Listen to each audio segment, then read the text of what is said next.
December 1961.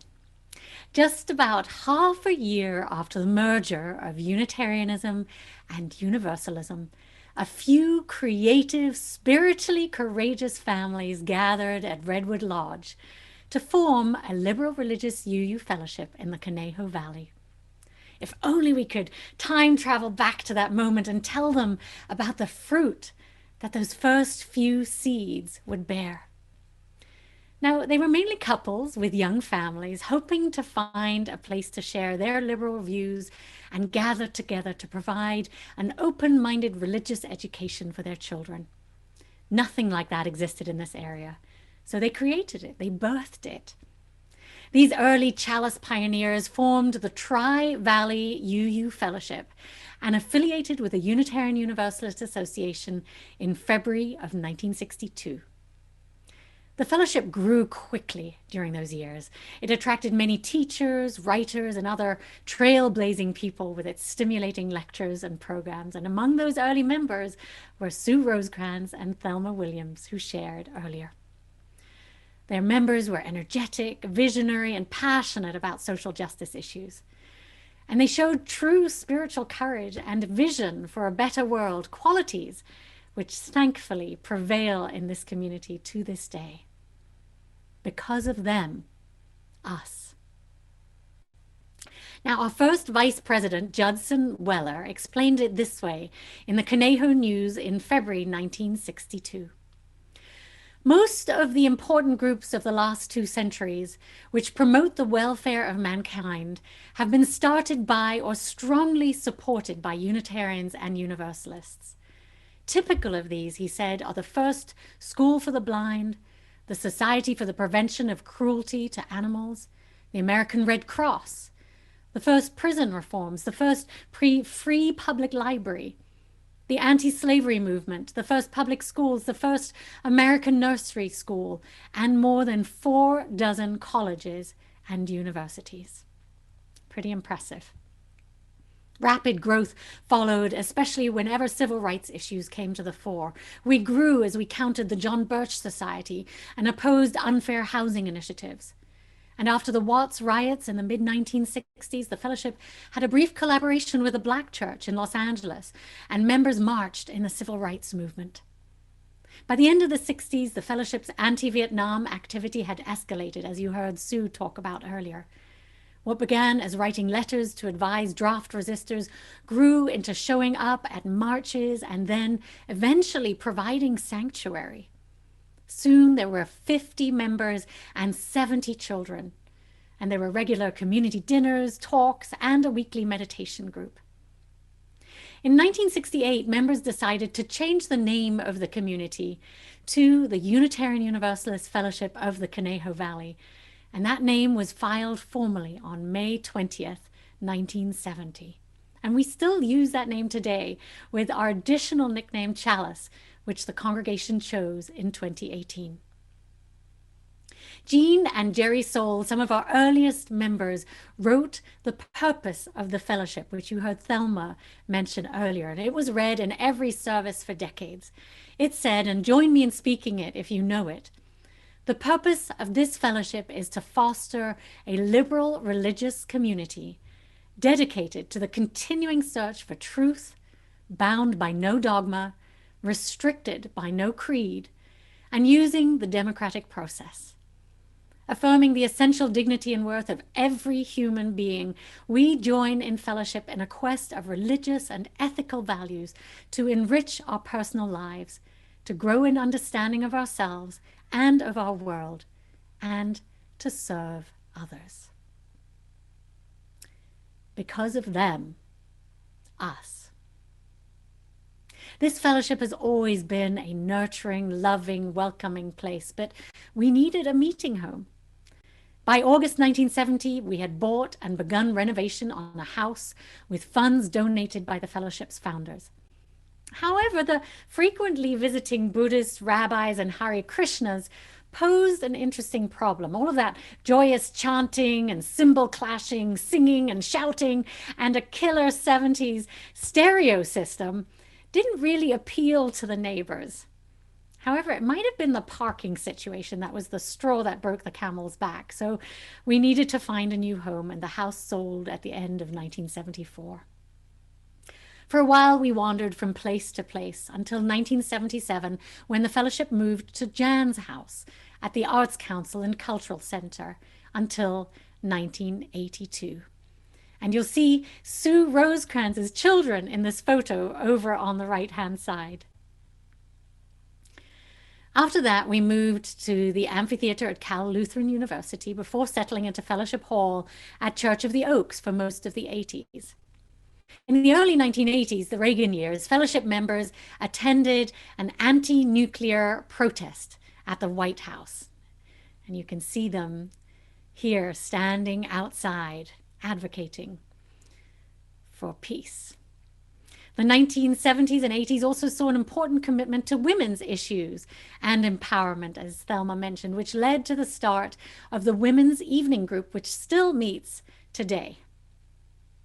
And in fact, you'll see both Thelma and Sue in this picture. Again, because of them, us. Despite fluctuating numbers, the fellowship kept going because people believed in its mission and they kept showing up, even at times when there were only 5 or 6 people attending. Some years there were many families, and then as the children grew up and left home, there were declines.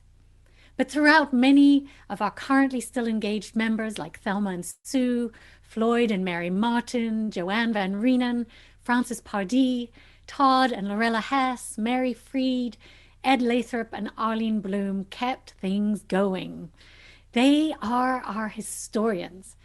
And if you're curious to know more about our roots, they are the living embodiment of what this fellowship has gone through. And I'm sure they'd be happy to tell you more tales than we have time for today.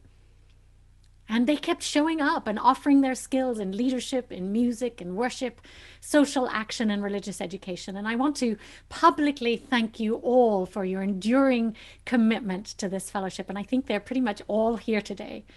Thank you for your vision and for your courage and your extraordinary generosity to this fellowship for so many years. Because of you, us, please take that in. It's because of you that we are here today. And I also want to take a moment to thank our 30-year member, Sylvia Johnson, for her decades of documenting our fellowship's history. And if anyone is interested in continuing that tradition of historical documentation, we need help to record the last 10 years. So please do let me know. We would love to have a new historian to take over the mantle from Sylvia Johnson.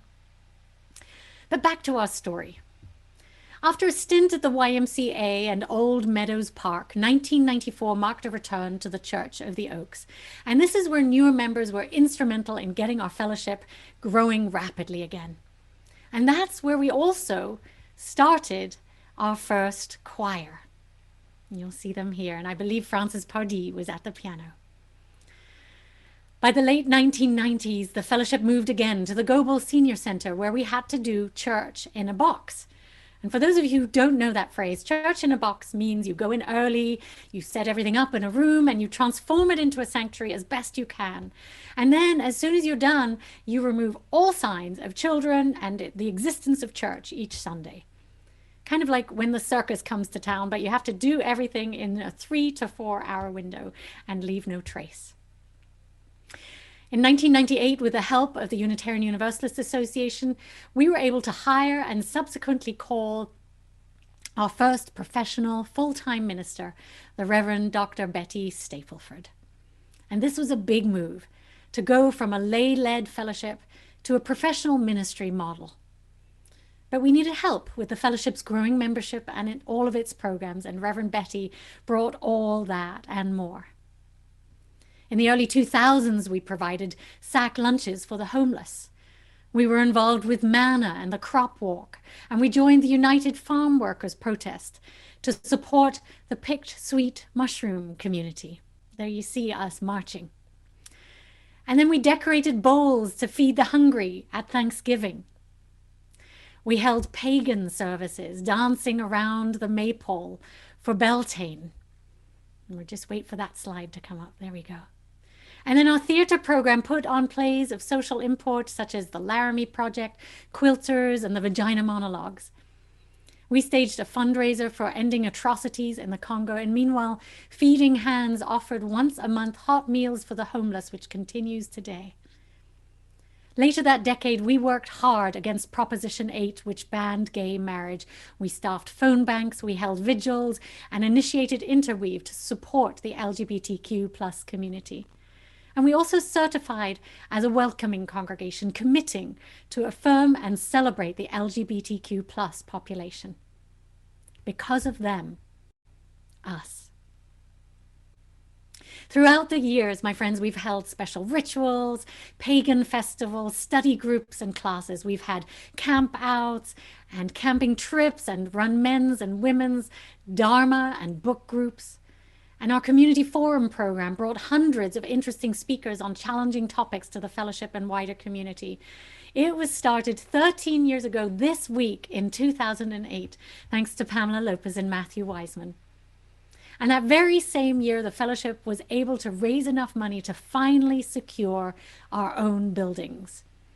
We bought Fellowship Hall and we rent the sanctuary from some generous members and friends who purchased it. We finally found our home and were able to settle in one place. And our home is waiting for us as soon as the COVID pandemic is under control.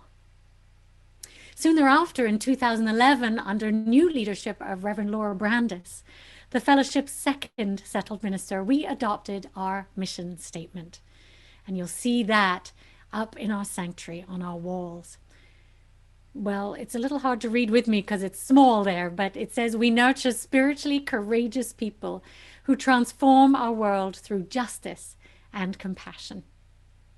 And we also developed and wrote our Covenant of Good Relations during Reverend Laura's time here, and we continue to be guided by that as a community and live into these commitments. The Reverend Sean Neil Barron says, the history of your church is more a story of the determination of love to break forth than it is about tie-dye or chalices, sermon discussions, or social justice committee meetings.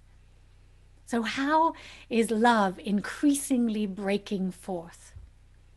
Well, I'm glad you asked.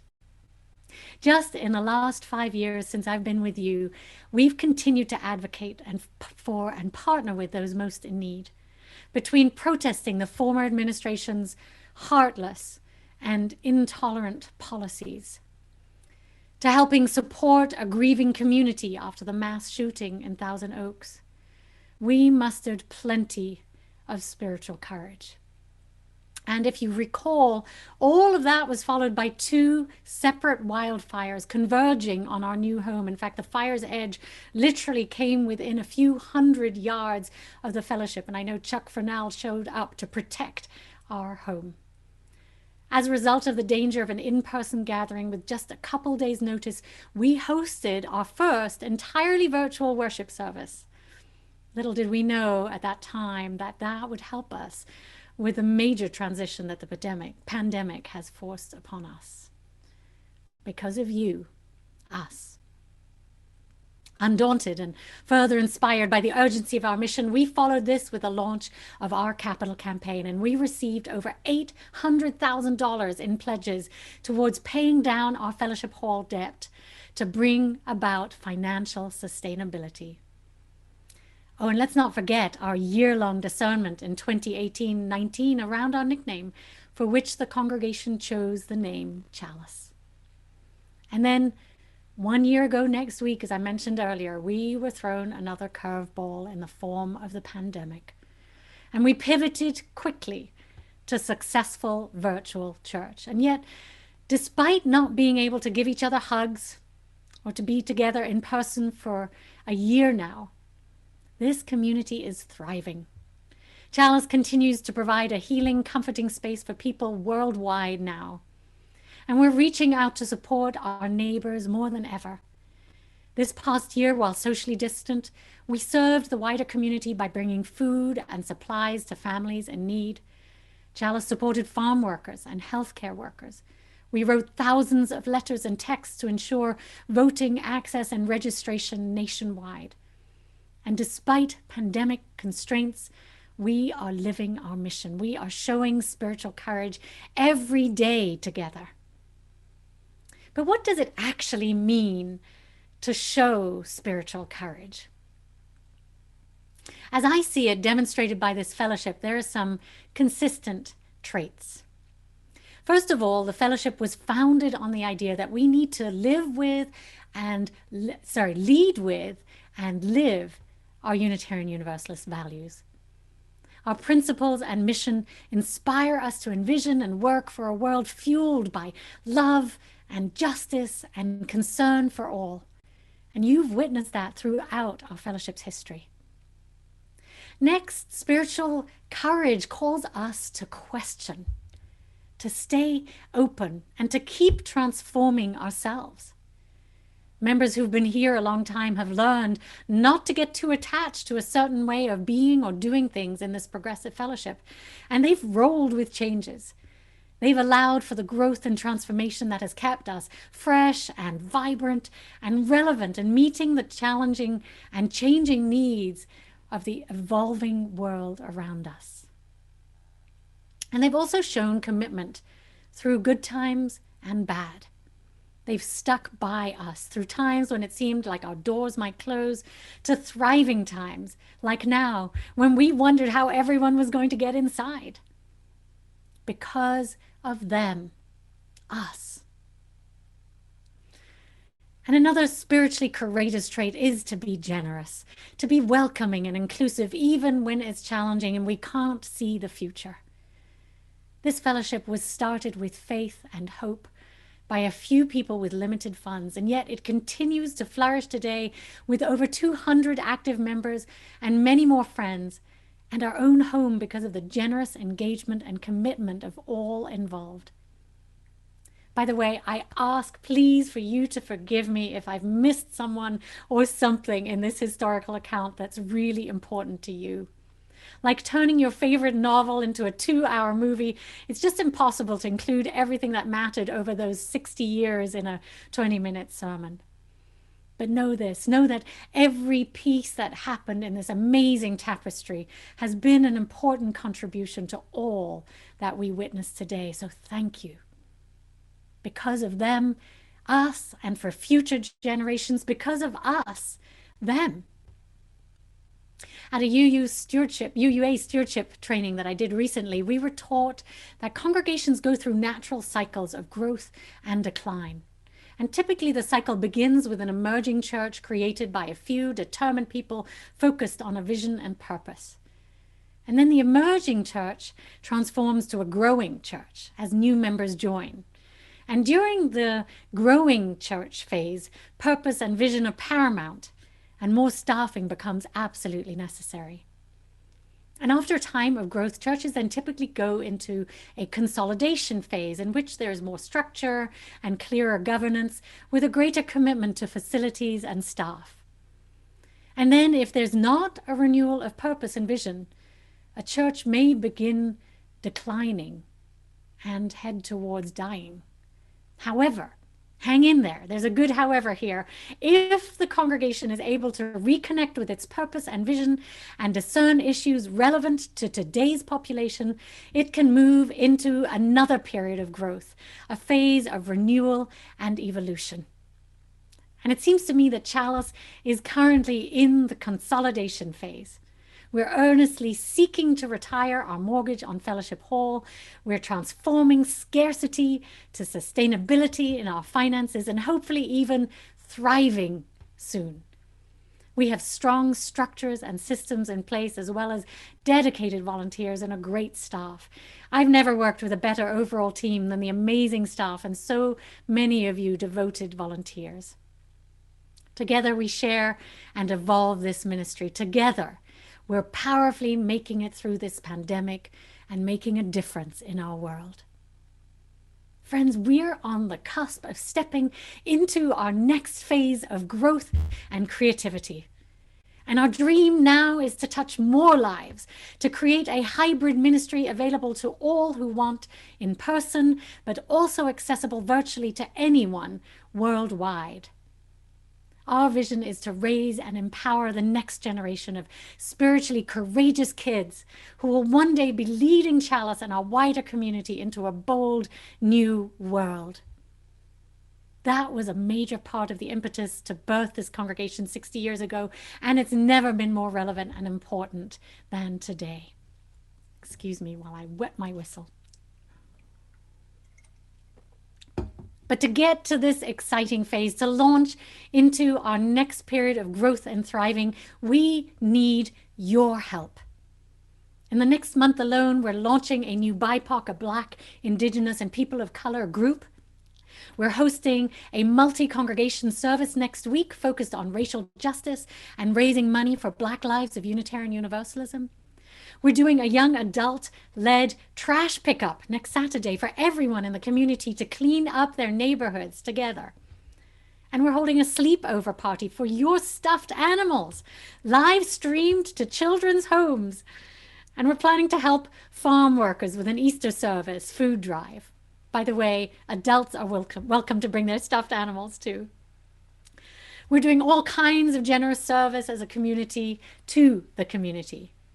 But we need your continued generosity towards Chalice to help us perpetuate and multiply these good works.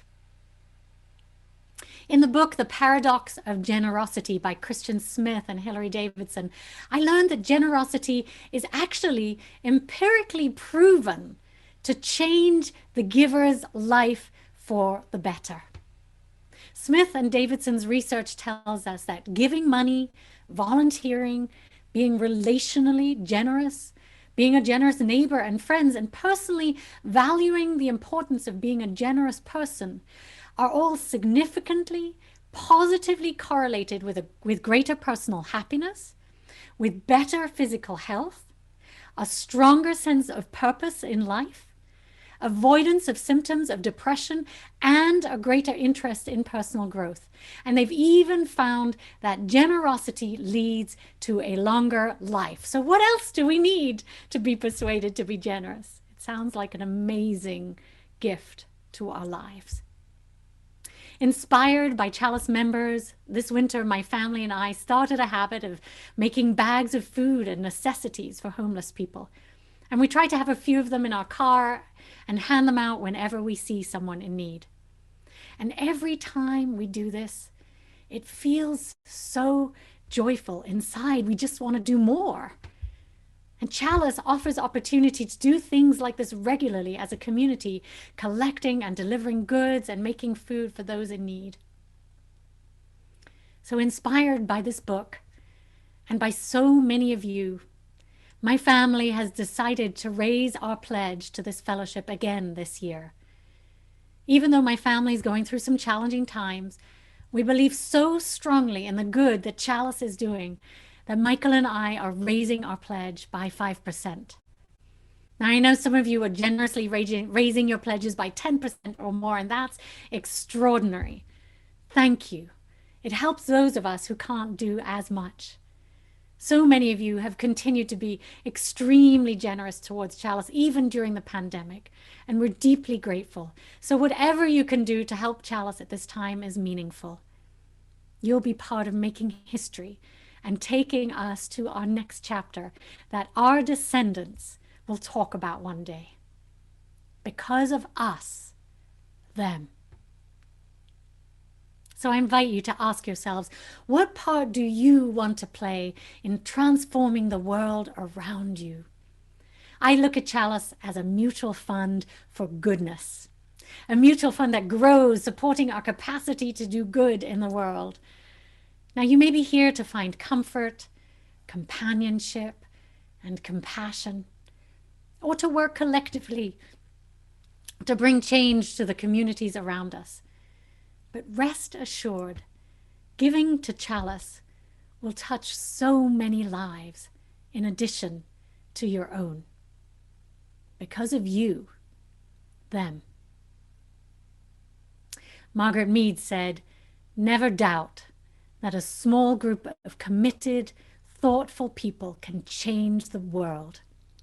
Indeed, it is the only thing that ever has. My beloveds, join us in being that group of committed, thoughtful people that our grandchildren will one day say with pride, you know, they really changed the world. Because of them, us. Thank you. May it be so. Amen.